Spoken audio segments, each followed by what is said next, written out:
What's up guys, welcome back to the channel, and today I am back with a video. But this time, once again, we're talking about two of the greatest players of all time, that being Michael Jordan and LeBron James.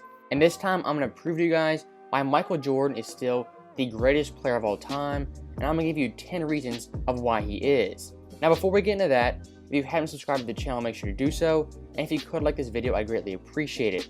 So with that being said, let's get into the 10 reasons Michael Jordan is still better than LeBron James. So first up, we're going to keep it very simple and look at the two most important aspects of basketball, that being scoring and defense. And Michael Jordan is objectively better than LeBron James at the two biggest aspects of basketball. In Jordan's career, he averaged 30.1 points per game in the regular season, that is the most all time, 33.4 points per game in the playoffs, also the most of all time, and 33.6 points per game in the NBA Finals, once again the most of all time. And when looking more in depth at the playoffs, Jordan had 8 games of 50 plus points, that's the most ever, 38 games of 40 plus points, also the most ever, and he never scored under 15 points in a playoff game, and he has the longest streak ever in the playoffs of double-digit scoring games. Now, in addition to that, Jordan is also the better defender, being a 9-time All-Defensive Player and a Defensive Player of the Year winner that he won the same year he won MVP, something LeBron James has yet to do. And when looking at Jordan throughout his career, even at age 35, he was a first-team All-Defensive Player. LeBron James over the past 5 to 6 years, ever since he left Miami, has seen a steep decline on the defensive end, and he's not the same elite defender that he once was. So when looking at the two biggest aspects of basketball, scoring and defense, Michael Jordan is objectively better than LeBron James at both those things. Now next up at number 9, we have the fact that LeBron James faced weaker competition, and for the most of his career, he was in a weak Eastern Conference with very few, if any, title contenders. Now compare that to Jordan, who played in the 90s East, arguably the toughest conference of all time. You had the Indiana Pacers, the Pistons, the Knicks, and some very good Heat, as well as Hornets teams.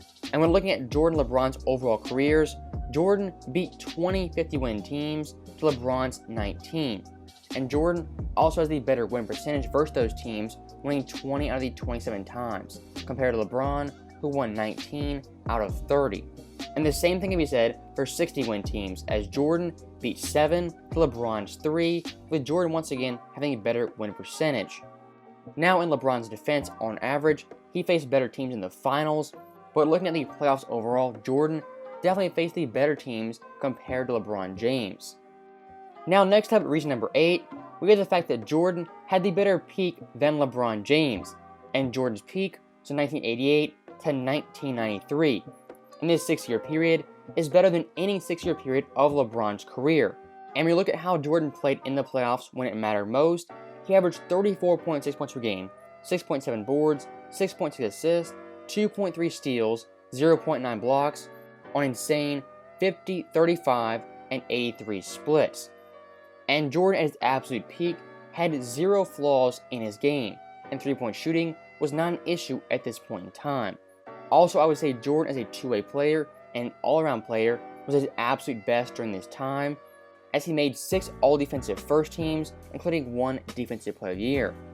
Now next up at number 7, we have one of the more important things when evaluating players, and that is how they play in the NBA Finals, which truly is the biggest stage, and everything is magnified.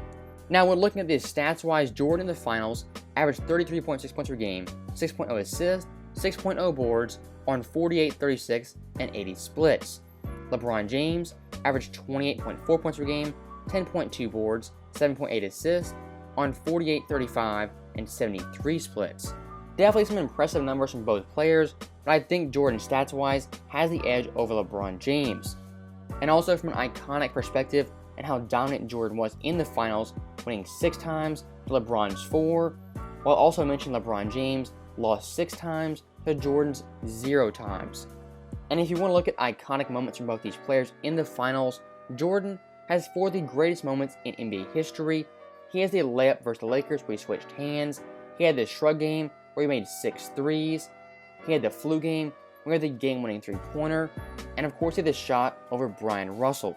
LeBron James in his own right has one very iconic play, that being the block on Andre Iguodala. But I think it's pretty clear Jordan was the better finals performer, had more iconic moments, and he simply had the better record on the biggest stage. So moving on to number 6, we have the fact that Jordan had a bigger impact on the game of basketball when compared to LeBron James. Jordan in his time took the torch from Magic and Bird, who had brought the NBA into its prominence, and he took it to another level in the 1990s, taking the game global, giving players numerous endorsements, and just being a great overall ambassador for the NBA. And during this time, the league reached peaks they had never seen and that they haven't seen since.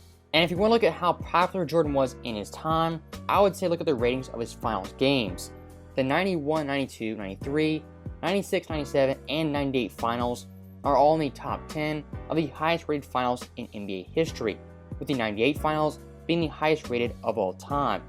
And in that 98 finals, the NBA has 4 of their most watched games of all time.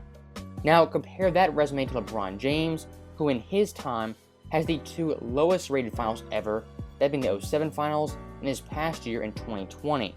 In that 2020 finals, they went 6 games, all 6 of those games were the lowest rated games in finals history.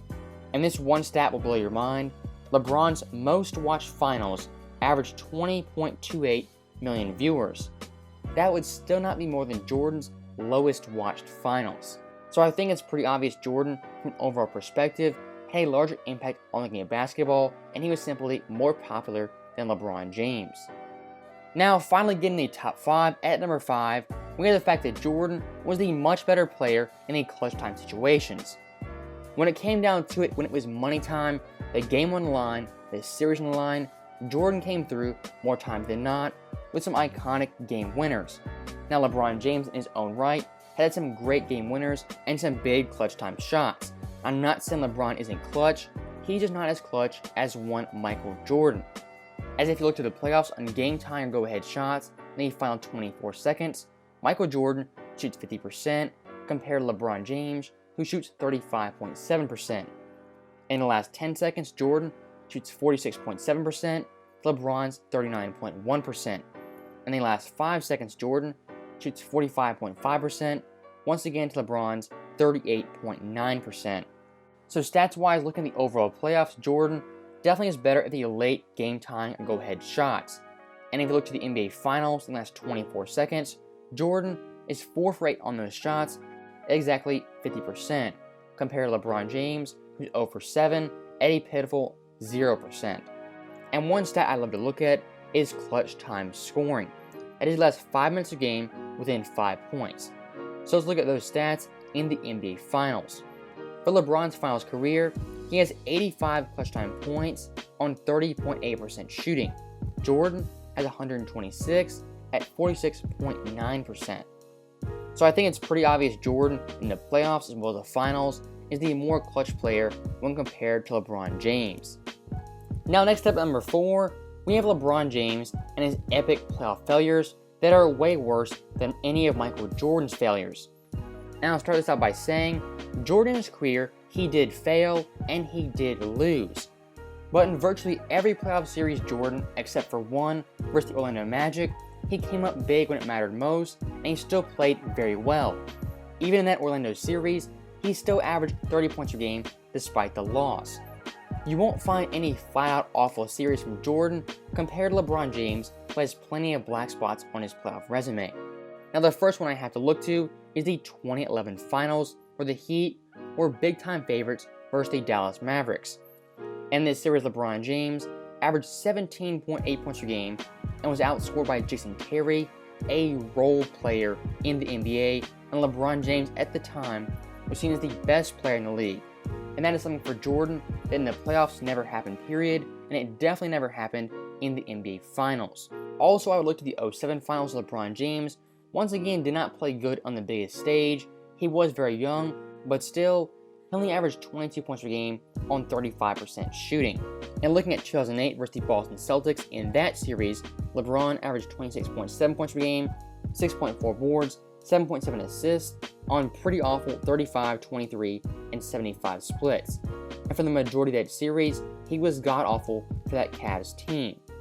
And looking at 2010 versus the Boston Celtics, LeBron James had one of the biggest and most forgotten choke jobs in NBA history.